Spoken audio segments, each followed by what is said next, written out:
ایک وقت آئے گا کہ وہ 5 چیزوں سے بڑی محبت کریں گے اور 5 چیزوں کو بھول جائیں گے۔ قابل توجہ حدیث ہے۔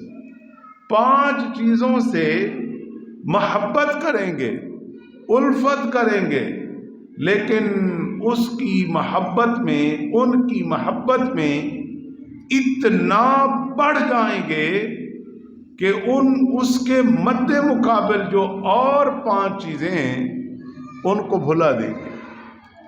تو پھر آپ علیہ السلام نے فرمایا یحبون خمسا وینسون خمسا، 5 چیزوں سے محبت کریں گے اور 5 چیزوں کو بھول جائیں گے۔ نمبر 1، ارشاد فرمایا یحبون الدنیا وینسون العقبہ، فرمایا کہ میرے امتی دنیا سے محبت کریں گے اور آخرت کو بھول جائیں گے۔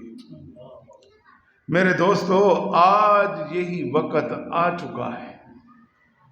آج جو ہماری حالت ہے، آج جو ہماری کیفیت ہے، آج جو ہماری شب و روز کی دوڑ ہے، وہ کیا ہے؟ ہمیں ایک ہی فکر ہے، رات دن دنیا کے پیچھے ہم بھاگ رہے ہیں، مال و دولت کے پیچھے ہم بھاگ رہے ہیں، اور شب و روز اسی میں ہمارے گزر رہے ہیں۔ اور یہ نہیں ہم دیکھتے کہ یہ دنیا کھیل کود تماشا چند روزہ ہے۔ اصل زندگی، اصل نظام، اصل سفر جو ہے وہ ہمارا آخرت کا ہے۔ وہ اصل سفر جو ہمارا آخرت کا ہے، اصل تو تیاری آج دنیا میں ہم نے اس کی کرنی ہے جس کی ہمیں کوئی فکر نہیں ہے، کوئی فکر نہیں ہے۔ ہمیں یہ نہیں معلوم ہوتا ہم اتنے دنیا کے ہو کے رہ گئے، اتنے اپنے کاروبار اور معاملات کے اندر اتنا اپنے آپ کو مستغرق مصروف کر لیا کہ اذان ہوتی ہے، ہمیں پرواہ نہیں ہوتی کہ ارے یہ اذان ہوئی ہے، اللہ اکبر اللہ اکبر، اللہ سب سے بڑا ہے۔ کتنا خوبصورت پیغام ہے، اللہ سب سے بڑا ہے۔ ہاں جی، یہ الفاظ ہمارے کانوں نے سنے، آواز آ گئی، تو اب نتیجہ یہ ہے کہ اب ہم ایک طرف دنیا میں مست کھڑے ہیں، دنیا کے معاملات میں کھڑے ہیں، دوسری طرف اللہ کا بلاوا آیا ہے، اللہ کا پیغام آیا ہے، اس کا پیغام آیا ہے جو سب سے بڑا ہے، اس کا پیغام آیا جس نے مجھے پیدا کیا، اس کا پیغام آیا کہ جس نے ساری کائنات کو بنایا، اس کا پیغام آیا جس نے آسمانوں کو بنایا، اس کا پیغام آیا جس نے زمینوں کو بنایا، اس کا پیغام آیا کہ جس نے ساری کائنات کی نعمتوں کو ہمارے لیے بنایا ہے جی، جس کی دی ہوئی طاقت سے، توفیق سے، ہمت سے میں کھڑا ہوں، میں چل رہا ہوں، میں دیکھ رہا ہوں، میں سن رہا ہوں، میں بول رہا ہوں۔ یہ سارا نظام جس نے دیا، ارے اسی نے ہی تو بلایا۔ پھر جب ہم اس کی بارگاہ کی طرف چلیں گے تو پھر اس کے فائدے کیا ہیں؟ ہم خالصتاً قرآن پڑھتے ہیں، نماز پڑھتے ہیں، روزہ رکھتے ہیں، اللہ توفیق عطا فرمائے حج کرتے ہیں، نوافل پڑھتے ہیں، درود شریف پڑھتے ہیں، ذکر و اذکار کرتے ہیں، تسبیحات پڑھتے ہیں۔ جتنا یہ کام ہم کرتے ہیں، ان سب کا مقصد ہماری آخرت کی تیاری ہے۔ اب ہم درمیان میں کھڑے تھے، ادھر دنیا کا معاملہ تھا، کاروبار تھا، ٹھیک تھا، جائز ہے، کاروبار کوئی منع نہیں ہے، سود نہ ہو، رشوت نہ ہو، حرام خوری نہ ہو،